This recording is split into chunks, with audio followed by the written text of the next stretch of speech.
Prepárense, tengan su Biblia ahí a mano. Hoy vamos a leer bastante, ¿sí? Saben que me gusta usar muchos pasajes, así que si tienen para anotar, prepárense. No se acomoden demasiado, ¿sí? No se acomoden demasiado. Me gustaría compartirles algo que hoy hablábamos con los músicos antes de arrancar. Me preguntaban, bueno, brother, ¿qué vas a hablar? Así más o menos vamos por ahí. No sé para qué, porque fuimos como para... como para otro lado, no importa. Y yo les comentaba que un poco esto, lo que les voy a compartir, es algo que quizá no sea algo novedoso para muchos y muy probablemente sea algo que hayamos escuchado muchas veces. Pero cuando le preguntaba al Señor qué compartir o qué poder hablar, yo tenía ganas de hablar otra cosa así como recopada. Y el Señor me dio un pasaje que me costó entenderlo. ¿Por qué? No tanto o por ahí el por qué el pasaje, sino a qué hacía alusión. Y el pasaje está a ver, ya se los leo. Se me perdió. Que le da un poco de sentido a lo que vamos a hablar. Busquen Filipenses, por favor. Es Filipenses capítulo 3. Le preguntaba al Señor qué poder compartirles que sea edificante, que sea bueno para nosotros. Hubiera estado bueno quizás continuar con los mensajes que se vienen hablando. La última vez recuerdo que se habló sobre el ayuno. Hablamos de esto también con el equipo de intercesión y oración el día miércoles. Pero entendía que el Señor quería quizás llevarnos para otro lado. El versículo dice así: Por lo demás, hermanos, gozaos en el Señor. A mí no me es molesto el escribiros las mismas cosas, y para vosotros es seguro. ¿Qué está diciendo el apóstol con estas palabras? Básicamente lo que el apóstol está diciendo ahí es que, miren, de esto que les estoy hablando, esto es algo que yo ya se los dije, que ya hace un tiempo, probablemente cuando él estuvo con ellos en Filipo, habló de estas cuestiones de las que les vuelve a escribir. Y él le dice, no me resulta molesto y para ustedes es seguro. Así que cuando yo recibí esta palabra dije, bueno, Señor, entonces, ¿de qué sería bueno volver a escuchar en función del tiempo en el que está la casa? Nair nos comentó un poco de las tareas que vienen por delante, el evento del Día de la Familia, tenemos el encuentro, y hay unas cuantas actividades, o se viene mucho trabajo por delante que requiere de nosotros mucha... Sergio nos habló un poco de esto el martes también, que requiere una medida de amor quizá que hasta ahora se fue como diluyendo un poco. No vamos a hablar específicamente del amor porque a veces es como generalizar y bueno, todo es amor y al ser tan general no es concreto. Me gustaría que podamos hablar de algo que la Iglesia ha luchado para poder conservar durante los últimos 2000 años. Y es nada más y nada menos que de la unidad. Habla un cachito con el que tenés ahí en la mesa, decirle, ¿qué pensás con respecto a la unidad? Viste que hay gente que se declaran férreos guerreros en pro de la unidad. Yo trabajo para la unidad de la iglesia, yo hago esto, creo esto de la unidad. No, bueno, para mí la unidad no tiene que ver con eso. Yo creo que, no sé, todos deberían pensar igual que nosotros. Ilumina tiene la aposta y los que no se suman están afuera del propósito. Comentale a ver qué pensás, qué escuchaste. Es un concepto tal vez muy simple, pero vamos a ver que es muy valioso e importante. Busquen el libro de los Hechos. La mejor manera que nosotros tenemos siempre de tratar de entender quizá cómo puede ser un buen funcionamiento para la iglesia de hoy es ver cómo comenzó todo, ¿no? Cómo comenzó lo que hoy llamamos iglesia, este movimiento, a los que, como se nos enseñó, este grupo de personas que se los llamaba los del camino, ¿no? Que tenían todas las cosas en común, que parecían un partido comunista, todas estas cuestiones que están muy buenos siempre volver a este momento para ver cómo funcionaban las cosas. Porque evidentemente algo pasó en el medio, 2000 años de historia, que hoy tenemos el desmadre que tenemos, ¿no? Algo así de 44.000 denominaciones diferentes. Y probablemente no haya prosperado, no se haya sostenido la unidad como se deseaba. Vamos a leer en Hechos capítulo 2, verso 44. Escuchen qué palabras está, a ver si nos identifican en el día de hoy. Todos los que habían creído estaban juntos y tenían en común, ¿qué cosa? Todas las cosas. Y vendían sus propiedades y sus bienes y los repartían a todos según la necesidad de cada uno. Y perseverando unánimes cada día en el templo y partiendo el pan en las casas, comían juntos con alegría y sencillez de corazón, alabando a Dios y teniendo favor con todo el pueblo. Y el Señor añadía cada día a la iglesia los que habían de ser salvos. En el momento que se escribe esto, Lucas está relatando hechos que acontecieron ahí nomás de la ascensión de nuestro Señor. 2, 3 años, no más que eso. Se cree que entre la ascensión del Maestro y el capítulo 5 o 6 de Hechos pasaron nada más que unos 3 años máximo. O sea que todo lo que ocurre entre el capítulo 1 de Hechos y el capítulo 6 hay unos 3, 4 máximo, no más de eso, años. Entonces acá lo que vemos es como un estadio ideal, ¿no? Del que siempre se habla de la iglesia, como esta comunidad idílica, como quien diría, en la que todos tenían todas las cosas en común. Todo aquel que tenía un terreno lo vendía y repartía su dinero para que a nadie le faltase. Sí, que interesante, ¿no? Los políticos acá es la base, de hecho, del comunismo. El concepto de comunismo es de tener todos lo mismo, todas las cosas en común. Así que si alguien acá hoy tuviese un terreno y tuviese esta conciencia de que debiéramos tener todas las cosas en común, saldría corriendo a vender lo que tiene para que a nadie le falte. Pero ese hecho, como le digo, así como muy utópico parece, existió, sucedió. Solo que duró poco, como todo lo bueno. Siempre que se habla de la iglesia del primer siglo, se cree que esa iglesia fue así y funcionó así durante todo el siglo, durante 100 años. Y la realidad es que no. Ese estado ideal de comunidad en la que todos compartían, en la que a nadie le faltaba, duró no más de 2 o 3 años. Era bastante difícil de sostener. Y no porque faltase la capacidad de administrarlo, sino por una razón muy sencilla. ¿Y cuál creen que puede ser? ¿Por qué creen ustedes que no prevaleció este sistema, por decirlo, económico, de administración, de organización, que parecía tan bueno? Ahí, ya que tienen ganas de hablar, comentalo con el de al lado, decirle, ¿por qué crees que no prosperó? Porque lo administraban los mismos apóstoles que caminaron con el Maestro. Mejor administradores que eso creo que no había, que tenían todo el poder, que eran hombres de Dios. Comentale, ¿qué pensás? ¿Por qué no prosperó? Siendo que ahí nomás hacía un año el Maestro caminaba con nosotros y ya no duró. ¿Qué te dijeron? A ver, ¿quién se anima a decir? ¿Qué creen? ¿Por qué falló?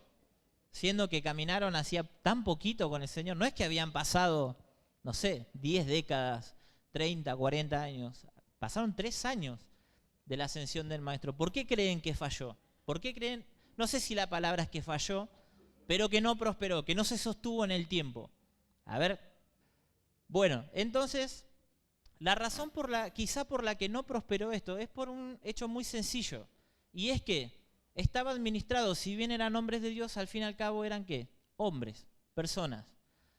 Van a ver que en el capítulo 4, verso 32, vuelve a repetir de cómo era que esta gente convivía. Lo leemos para reforzar nada más. 4:32 dice, y la multitud de los que habían creído era de un corazón y un alma, y ninguno decía hacer suyo propio nada de lo que poseía, sino que tenían todas las cosas en común. Y con gran poder los apóstoles daban testimonio de la resurrección del Señor Jesús, y abundante gracia era sobre todos ellos. Así que no había entre ellos ningún necesitado, porque todos los que poseían heredades o casas las vendían y traían el precio de lo vendido y lo ponían en los pies de los apóstoles, los que administraban todo eso. Otra vez, de esta perfecta forma de administración que funcionaba aparentemente, pero que no duró mucho. Este versículo un poquito más adelante, ya en el capítulo 6, empezamos a ver que empiezan a haber conflictos. Pues ¿qué es lo que pasa? Que habiendo directivas quizá de los apóstoles tan buenas, que dice que la gente desde su mismo corazón proponía el vender lo que tenía, el no quedarse con nada con tal de que a otro no le falte. Pero empezaron a haber diferencias. En el capítulo 6 se habla de que cuando se repartían los alimentos de las viudas, por ejemplo, se dice que a las viudas griegas no se les daba la misma porción que a las viudas hebreas. Y ya eso generaba controversia. No solo eso, sino que había como cierta discriminación de los judíos de Jerusalén, de los que eran nacidos de judíos, que no les gustaba tanto la idea de que se sumaran los gentiles. Todo esto empezó a crear esas situaciones de roce, de choque, de que cuando yo tenía todo el buen deseo de vender todo lo que tenía, ahora ya esto no me gusta, entonces y no, porque si viene aquel que la verdad que es un extranjero, que no está circuncidado, pensando con aquel entonces, ¿no? Ya la gente empezó como a retraer su mano y dejó de hacerlo. De hecho, tenemos el caso de Ananías y Zafira, ¿no? Que todos conocemos que esta pareja no da las razones, pero simplemente esa persona no tuvo el corazón de los primeros que hicieron esto, que vendieron y lo dieron todo. Ellos se quedaron con una parte. ¿Qué estaba pasando ahí? La unidad se estaba empezando a deteriorar en muy, muy, muy poco tiempo. Y el tiempo que nosotros tenemos por delante, como casa, como congregación y probablemente la iglesia, es un tiempo que requiere de nosotros que este requerimiento o este valor, que es la unidad, esté más fuerte que nunca en nosotros. Y seguramente cuando hablaste con el de al lado, todos tenemos un concepto de lo que es la unidad, pero a veces está mal interpretado. Hablábamos un poquito con Nair anoche sobre la necesidad que tenemos de cada tanto volver a rever cosas que fueron enseñanzas quizás hace muchos años, quizás que son cosas básicas, pero básicas no de simples, sino de elementales, de que son de la base para construir una comunidad sana. ¿Por qué? Porque hay recambio de gente, porque la gente viene, la gente se va, porque de repente lo que hoy era súper importante para mí ya mañana no lo es, ya pasó un año de ese mensaje que me cambió la vida y ya ahora no lo es tanto. Cuando recibí el mensaje de la unidad para trabajar en un equipo tenía toda la fuerza y tenía todas las ganas y estaba dispuesto a ceder todas mis ideas con tal de que podamos juntos alcanzar el objetivo. Hoy ya no. Hoy soy parte del equipo, pero si mi idea no se respeta, es como ya no me gusta tanto, ¿no? Como que, bueno, sí, yo participo, pero... Y de a poco se empieza a deteriorar la unidad del equipo, por lo tanto el fin que nos convoca se empieza a desdibujar. Y en última instancia terminamos corriendo todos detrás de nuestras propias ideas. Entonces decimos, ¿cómo puede ser que pase esto? Si nosotros todos amamos al Señor, todos tenemos este deseo de cumplir con la encomienda, ¿no? De predicar el Evangelio, que personas lo conozcan. Todo arranca e inicia con este buen corazón, al igual que en la iglesia del primer siglo, pero aún estos, llenos de unción, llenos del Espíritu Santo, no pudieron sostenerla. Entonces, ¿qué nos hace pensar? Que nosotros podemos hacerlo. Por esta razón es que hoy estamos hablando de esto, de la unidad, de la necesidad que tenemos de volver a aunar fuerzas. No estar de acuerdo absolutamente en todo lo que pensamos, porque por esa razón es que somos un cuerpo. Volvemos al pasaje de Corintios, ¿no? Cuando el apóstol habla de todas las funciones del cuerpo, que ahora la vamos a leer, que es recontra conocido, pero pareciera que eso es simple de entender y muy básico, pero en la práctica es difícil de ejecutar. ¿Por qué? Porque somos personas que nos aferramos a nuestras formas de pensar. Nos aferramos a nuestras convicciones y sin ánimo de ofender, cuanto más años, ¿sí? Cuanto más canas peinás, más fuerte es la forma en la que te aferrás a tus maneras de pensar. Pero cuando ya vas creciendo, un poco la experiencia va haciendo que construyas una manera de pensar. Y ese punto de la forma y la manera de pensar y de entender la fe y de cómo caminar o cómo se hacen algunas cosas son las que no estás dispuesto a negociar. ¿Alguien se siente identificado con esto o solamente yo? ¿Sí? ¿No?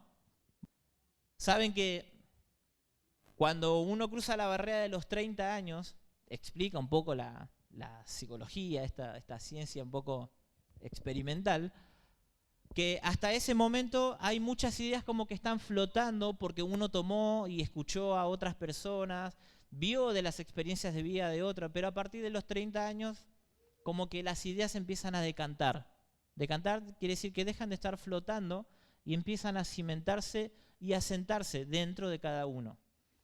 Eso es lo que va a hacer que una persona que llega a los 40 años ya va a llegar, o debería llegar, con cierta determinación. Yo creo esto, yo de la fe experimenté esto y yo de acá no me muevo.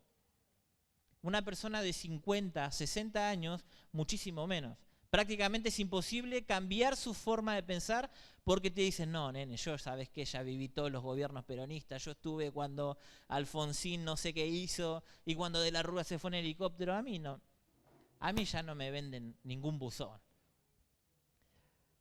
En función de las experiencias, en función de lo que cada uno vive, va haciéndose de ideas que no está dispuesto a soltar. Y volviendo al tema que nos compete, que es nuestra fe y la tarea que tenemos que hacer, es cuando nosotros pareciera que nos olvidamos que tenemos una función que hacer juntos. Porque por más que a mí me haya acontecido lo que me haya acontecido, quizás con mayor experiencia o menos en el campo de la fe, no debo olvidarme que el objetivo por el que estamos juntos es el mismo. Es lo único que hace que personas tan diferentes podamos seguir funcionando. Por ejemplo, lo que ustedes vieron hoy es un claro ejemplo de personas que teníamos un objetivo. Era crear un momento de alabanza para el Señor sin importar lo que sucediera. Y claramente no importó lo que sucedió, pero tuvimos que hacer de los recursos que teníamos. Quizá yo me hubiese sentido más cómodo ejecutando el instrumento que habitualmente ejecuto, otro quizá cantando, otro quizá... Pero teníamos un objetivo en común, lo que nos mantuvo unidos y que no nos revoleáramos con la guitarra o con el bajo por las malas notas que yo metí, es que teníamos un objetivo en común y todos sabíamos que había algo que tenía que suceder y era que el pueblo pudiera alabar al Señor. Así que para poder ir entrando en esta idea de cuerpo que tenemos, como ya les dije, de la que tantas veces se nos ha enseñado, vamos al libro de 1 Corintios capítulo 12. 1 Corintios capítulo 12.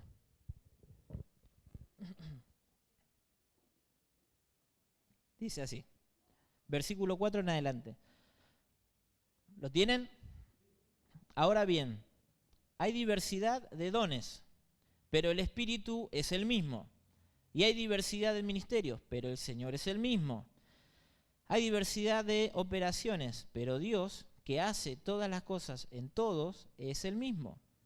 Pero a cada uno les es dada la manifestación del Espíritu para provecho, porque a este es dada por el Espíritu palabra de sabiduría, a otro palabra de ciencia, según el mismo Espíritu, a otro fe por el mismo Espíritu, y a otro dones de sanidades por el mismo Espíritu.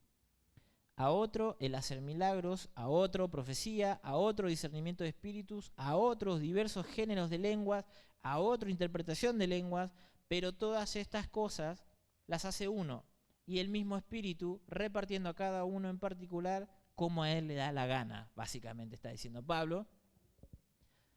¿Qué es lo que está diciendo Pablo acá? Si ustedes leen detenidamente este pasaje, se van a dar cuenta de algo, que hoy se habla mucho de ¿qué cosa? De la diversidad. Claramente otro tipo de diversidad, ¿no? Diversidad de identidad, de género, de toda esta cuestión, que no es el caso, pero acá lo que Pablo nos está mostrando es que si alguien es, por decirlo así, el creador de la diversidad, es nuestro Dios.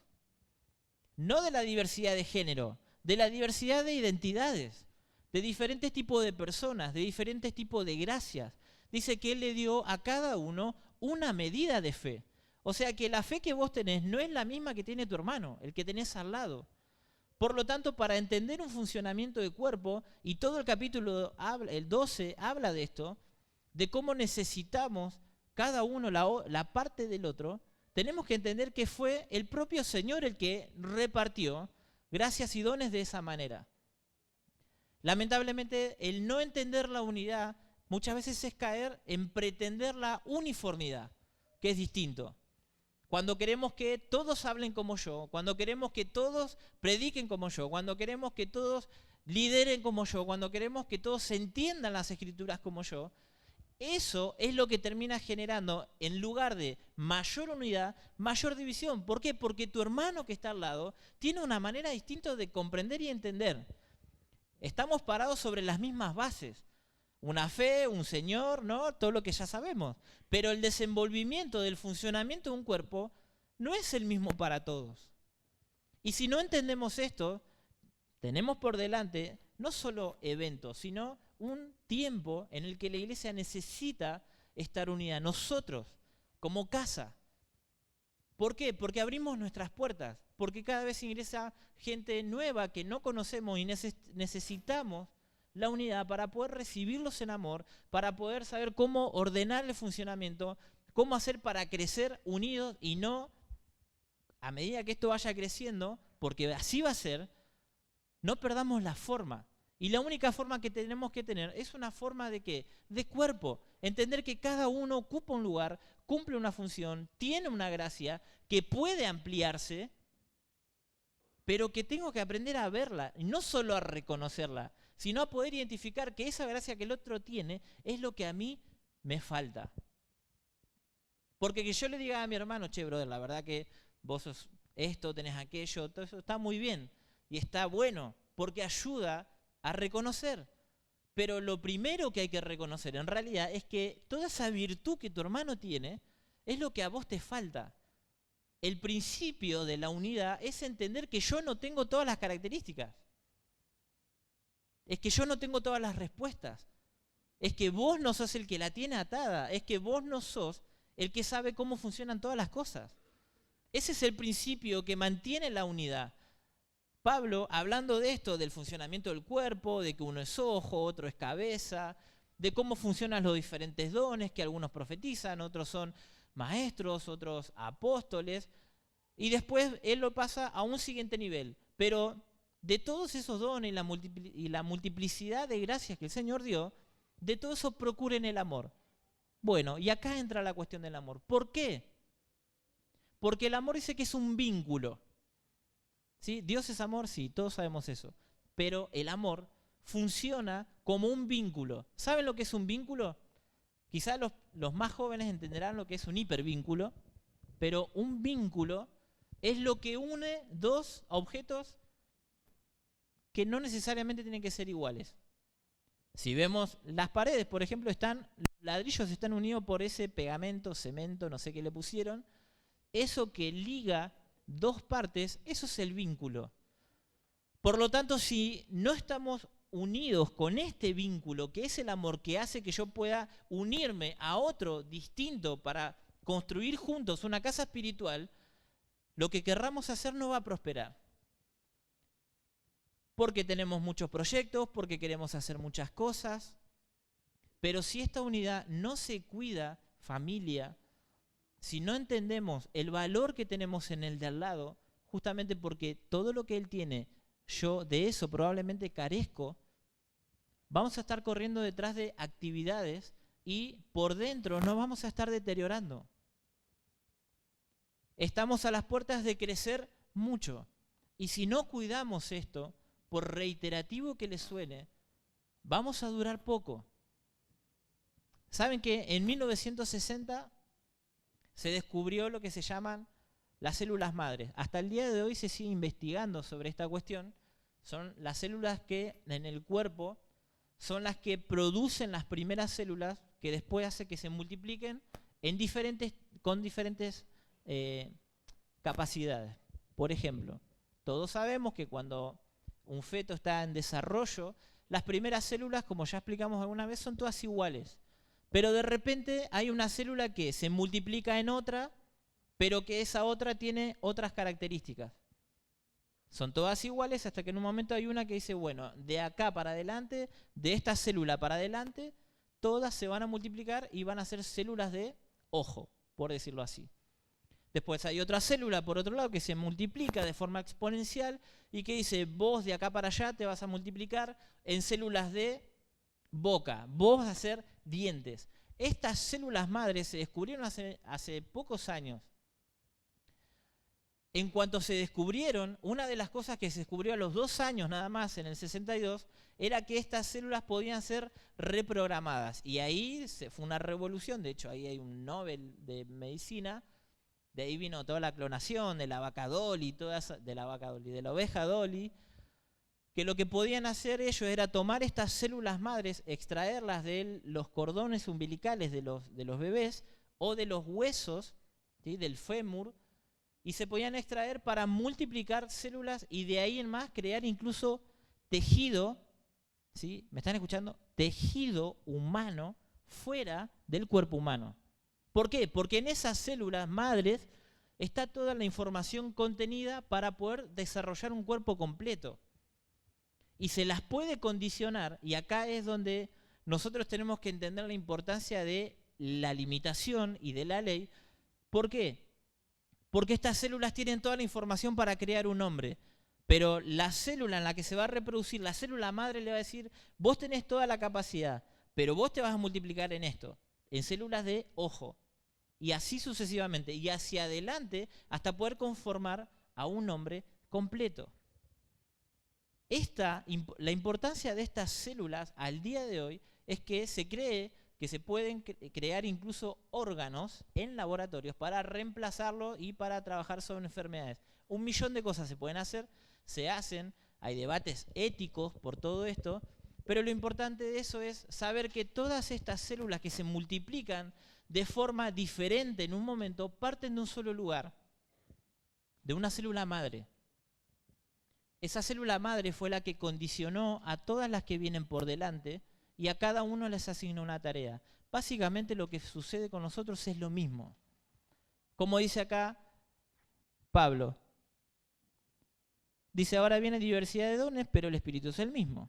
Hay diversidad de ministerios, pero el Señor es el mismo. Hay diversidad de operaciones, pero Dios, que hace todas las cosas en todos, es el mismo. Pero a cada uno les da la manifestación del Espíritu para provecho, porque a este es dado por el Espíritu palabra de sabiduría, a otro palabra de ciencia. ¿Qué estoy queriendo decir con esto, familia? Que el Espíritu Santo para nosotros viene a ser como una especie de célula madre, que cuando nosotros llegamos a la fe nos dota de capacidades espirituales y de dones, ¿para qué? Para el funcionamiento y la construcción del cuerpo. Así que esto para hacerlos pensar y reflexionar con respecto a las capacidades que cada uno cree que tiene o la función que cumple dentro del cuerpo. A veces estamos muy seguros de lo que nos toca hacer y a medida que vamos creciendo nos vamos cimentando sobre eso y por causa de la propia naturaleza humana creemos que lo que el otro está haciendo no está tan en lo correcto y eso empieza a generar diferencias. Me gustaría leerles la historia de 2 mujeres que aparecen en las Escrituras. Cuando leí su nombre me llamaron poderosamente la atención porque no recordaba haberlas leído, pero que en ellas pasó algo muy similar. Vamos a volver a Filipenses capítulo 4. Acá vamos a ver cómo esto empieza a tener un poquito más de sentido, la de la célula madre y todo eso, que por ahí no importa demasiado. Son 2 mujeres que no se sabe mucho de ellas, pero hay algunos teólogos de la historia y de teología sistemática que creen que son mujeres que estaban junto con Lidia, ¿sí?, otra mujer que aparece ahí en las Escrituras, cuando Pablo comenzó a hablar del Evangelio. Fueron un grupo de mujeres que se reunía a orar a la costa del río y se cree que estas mujeres estaban ahí. Dice así, Filipenses 4, así que hermanos míos, amados y deseados, gozo y corona mía, estad así firmes en el Señor, amados. Ahí vamos. Ruego a Evodía y a Sintique, estas dos mujeres, Evodía y Sintique, no tenés nombre, que sean de un mismo sentir en el Señor. Asimismo te ruego a ti también, compañero fiel, que ayudes a estas que combatieron juntamente conmigo en el Evangelio, con Clemente también y los demás colaboradores míos, cuyos nombres están en el libro de la vida. Fíjense que rara vez en las cartas se mencionan nombres propios para señalar conflictos. Quizá por el vocabulario que están usando acá, la Reina Valera del castellano antiguo, no se logra captar lo que está sucediendo.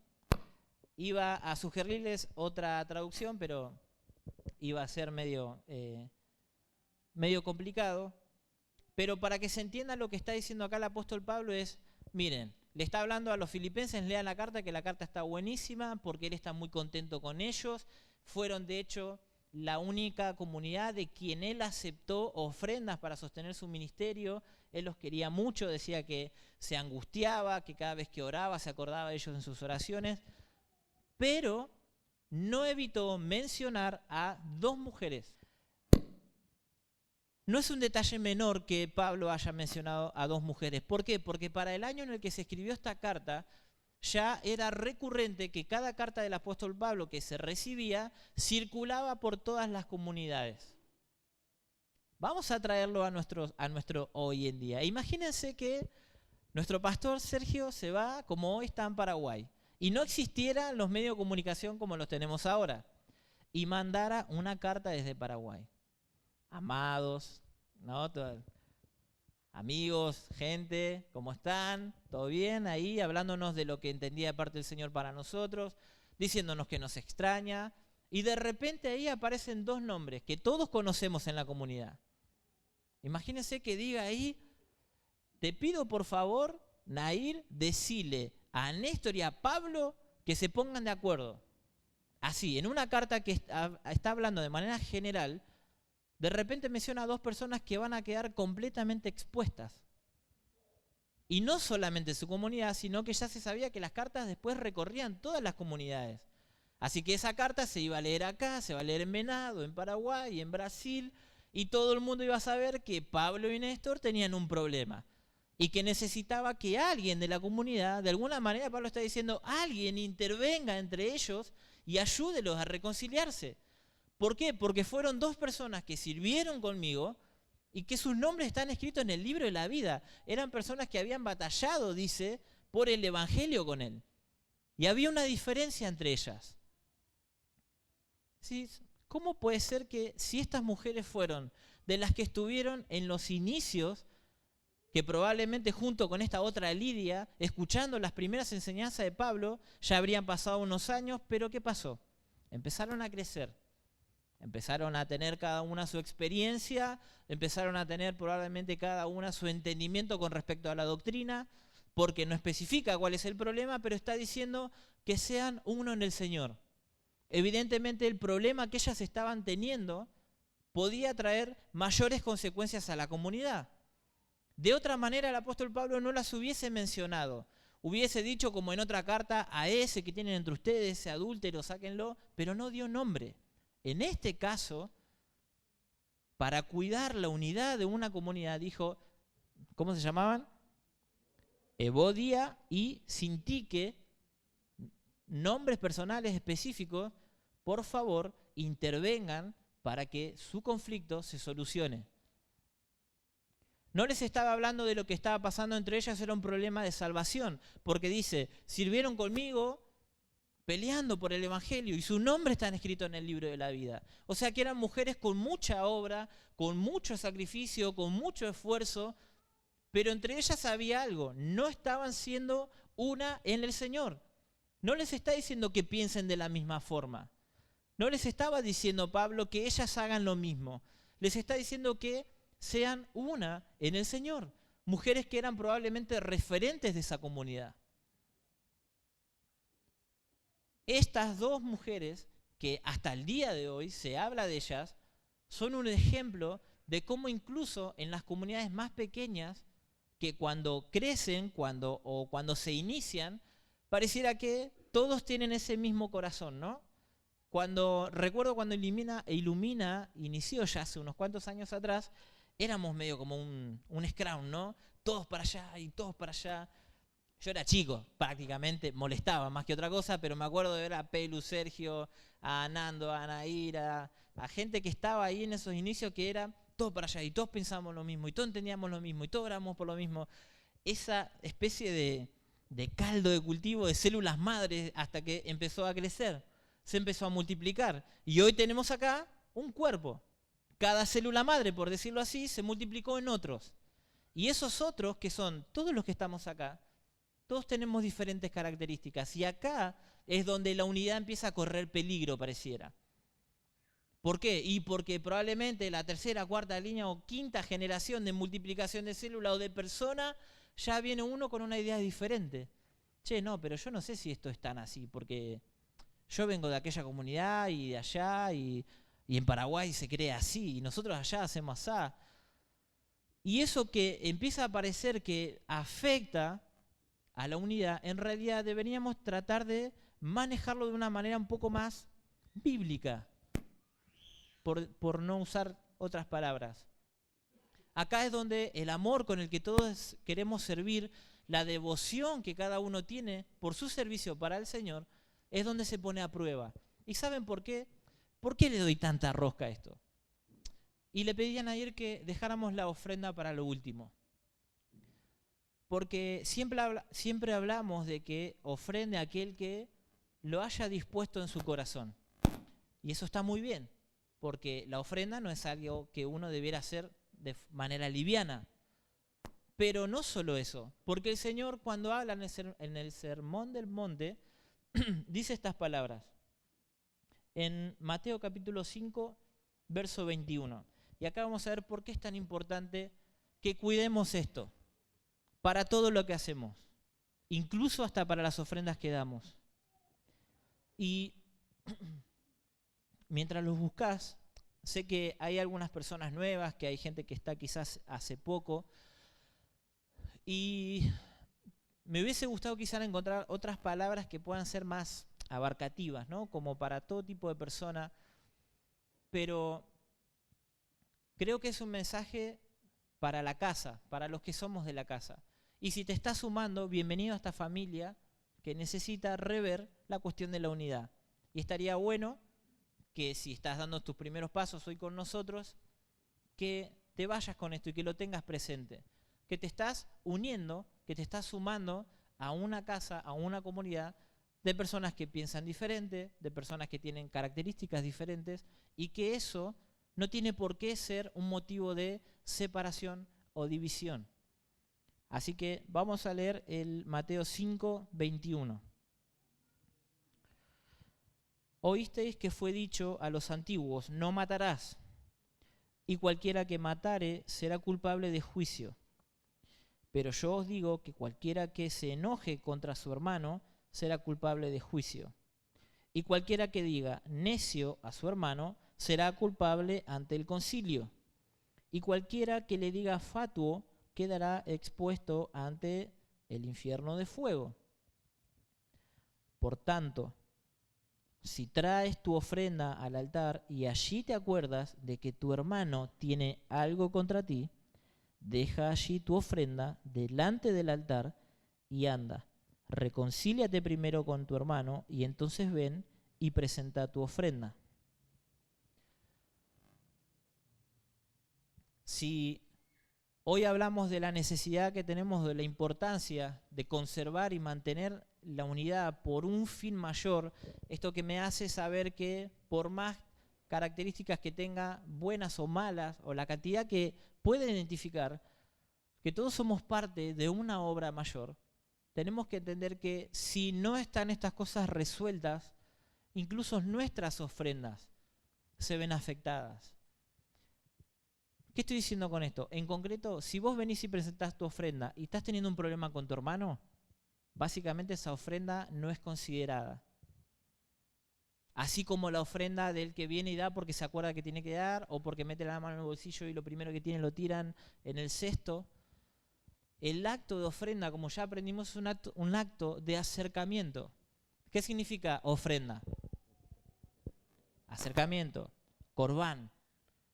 Entonces, ¿de qué manera, familia, con mucho respeto, me pregunto, ¿de qué manera entonces nosotros podemos acercarnos a Dios, que no lo vemos, si tenemos problemas para acercarnos a nuestros hermanos? El Señor lo que te está diciendo es, está todo bien con tu ofrenda, que te querés acercar a mí, genial, muy bueno, pero ¿sabes qué? Vos que sos parte de esta casa y de un funcionamiento de un cuerpo, tenés cosas que solucionar con tus hermanos. Así que por más abultada que sea la ofrenda que vayas a traer, déjala ahí, ponete de acuerdo con tu hermano y después con tu adversario, si es que alguien tiene algún adversario, pero anda y ponete de acuerdo con tu hermano. Porque no podés intentar acercarte a este Dios si tenés problemas para acercarte a tu hermano. Sería buenísimo si alguien se animara hoy, a decir, yo realmente tengo un problema con alguien y no voy a ofrendar hasta que yo no pueda hablar con él. Porque eso significa que estamos entendiendo lo que el Señor requiere de nosotros. Y no son las ofrendas. No es el dinero. ¿Viste? Te dije, no te íbamos a sacar más. Porque más vale que nuestro cuerpo pueda estar unido, ligado con este ligante que es el amor, que hace que podamos pasar por alto los errores. Y a veces, mira qué equivocados que estamos. Porque esto de pasar por alto errores a veces está como manchado de nuestro propio orgullo. Es creer que el otro está en el error porque piensa diferente que yo. ¿Nunca te pusiste a pensar si en realidad el que está equivocado sos vos? No, lo paso por alto porque si no lo tengo que matar. No, lo paso por alto porque lo amo en el Señor. Porque si no fuera, mirá, porque así como hace. ¿Y qué te hace pensar que sos vos el que tiene la razón? No, porque antes de que yo llegara a este equipo las cosas no funcionaban. No, porque antes de que yo llegara a este grupo de trabajo no se hacía nada. Y no porque mi aporte, y claramente aprendimos a hablar. No somos tontos. Tenemos modismos, aprendimos a decir las cosas de manera bella, sin dejar demasiado expuesto lo que hay en nuestro corazón, pero en realidad lo que estamos pensando es que el error es el del otro. No, yo haría de esta forma y no, porque... Y todo lo disfrazamos de espiritual, ¿no? Como que, claro, porque como mi deseo es más noble o mis expectativas son más espirituales, tengo razón. Y la verdad es que no necesariamente.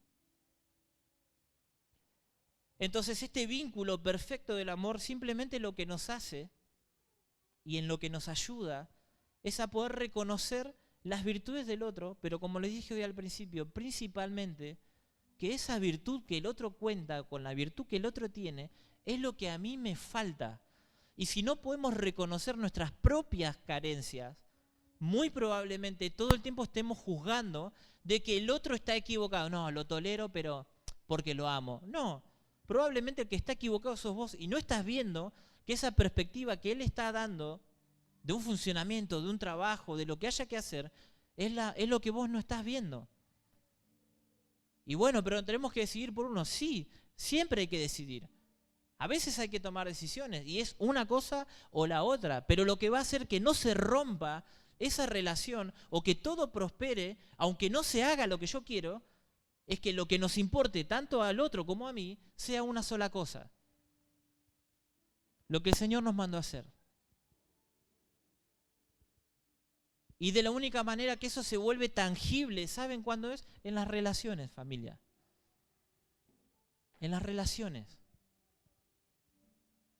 Sergio nos pedía tolerancia, ¿no? Para estos días. Y yo le sumaría unidad, amor, entendamos. No creamos que porque quizá una nos salió bien, ahora sí. Eso me da la libertad, me da la autoridad para poder señalar, para poder dirigir.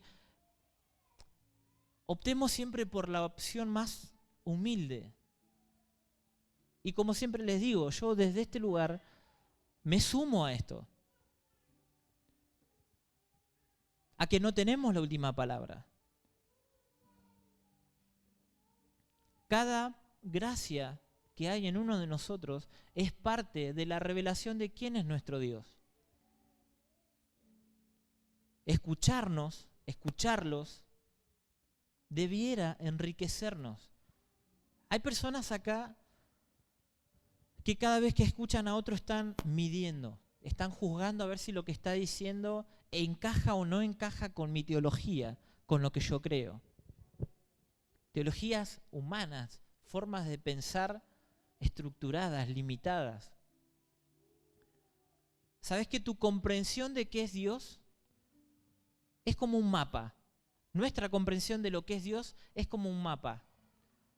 Y el problema es que los mapas nos sirven para quizá ubicarnos en el espacio. Pero el error que muchas veces cometemos es confundir el mapa con el territorio. El mapa no es el territorio. El mapa intenta mostrarte una idea para que tengas una idea de lo que es el lugar sobre el que estás parado, del cual no tenés dimensión. Porque es tan grande que no podés ver sus límites. Entonces la revelación de Dios, de que cada uno tiene de Dios, funciona como una especie de mapa. Sí, yo conozco a Dios en estas áreas. Sí, yo por ver lo que Dios hace en vos, de alguna manera veo ese contorno de cómo Dios se maneja o cómo Dios operó con vos. Pero eso no significa que eso sea todo Dios. Porque si podemos entenderlo, probablemente no sea Dios. Entonces, familia, una vez más, creo que es un tiempo bueno, ya que las tareas que tenemos para cumplir están a algunas semanas, algunos días, y estamos próximos a fiestas del Señor. Que no se nos olvide. Estamos próximos a una fiesta que entre una y otra hay 10 días de ¿qué? A ver si se acuerdan. No se acuerdan. De Teshuvá, de retornar, de arrepentimiento. Mi deseo y mi oración estos días, y hoy específicamente por estas palabras, fue, bueno, Señor, si esto es lo que hay que recordar, como dijo el apóstol Pablo, que para nosotros es seguro, si el Señor viniera hoy, ojalá Él nos encontrara haciendo lo que nos mandó a hacer. Y en unidad, amándonos. Entonces, antes de que podamos finalizar y poder ofrendar, me gustaría que te tomes 2 minutos y no te levantes a ofrendar si no estás seguro de que no hay algo que tenés que solucionar con alguno de tus hermanos. Puede ser conmigo, puede ser probablemente con gente que está sentada en la misma mesa que vos. Pero somos tan buenos para eludir cosas y hacer como que nada pasa. No, bueno, yo lo resuelvo en mi corazón. No. Grave error. Eso es una mentira. Porque lo que vos creés que no, yo ya lo resolví en mi corazón, ¿sabes qué? Eso tiene más olor a raíz de amargura que otra cosa. Porque probablemente lo que estás encubriendo es tu incapacidad de poder ir a hablar con tu hermano y sacar tu corazón y decirle, negro, negra, amigo, amiga, hermano, esto a mí me dolió. Esto que vos hiciste, esto que vos dijiste, a mí me hace mal. Intenté resolverlo en mi corazón, en oración, y oré y ayuné, que encima después me dijeron que no tenía que ayunar. Hice todo lo que tenía que hacer y la verdad que todavía está ahí. Y no entiendo por qué, porque trabajamos juntos, porque servimos juntos, y se supone que los dos tiramos para el mismo lado, como quien dice. Pero esto que hay entre nosotros hace que yo no pueda hacer la misma fuerza que vos, o que vos no puedas hacer la misma fuerza. Está lleno de disclaimers, como dirían hoy los chicos, o está lleno de consideraciones. Tenés el que lo supera porque tiene un carácter así, como que se lleva el mundo puesto. Tenés el que se angustia y se cierra y de repente todo lo cuestiona y se siente mal si él está en pecado. ¿Por qué? Son las diferentes formas en las que nos lo manifestamos. Pero no intentemos mentirnos a nosotros mismos. Y no cometamos este error de traer nuestra ofrenda creyendo que está todo bien, porque bueno, la casa necesita la ofrenda. No, no te confundas. Como le decía a los chicos hoy antes de arrancar, Dios no va a partir con un rayo a nadie por esto.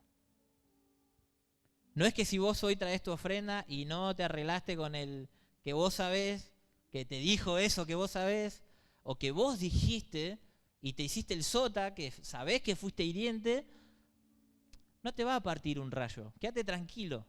Pero te puedo asegurar que la raíz de amargura que va a producir eso va a ser peor. Porque después nos preguntamos por qué hay cosas que no podemos hacer.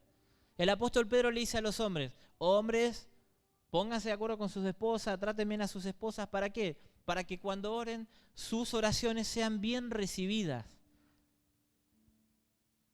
Toda la cuestión de la relación entre hombres y mujeres, de vínculo personal, condiciona completamente el mundo espiritual para nosotros.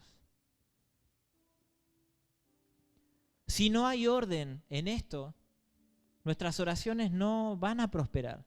Y por más que tengas la oración más fervorosa de todo Granbur, te puedo asegurar que no vas a cambiar nada. Porque te convertís en el Super Saiyajin fase 4 orando, pero las relaciones con tus hermanos dejan mucho que desear. Y eso habla de una sola cosa, de cuál es nuestro corazón.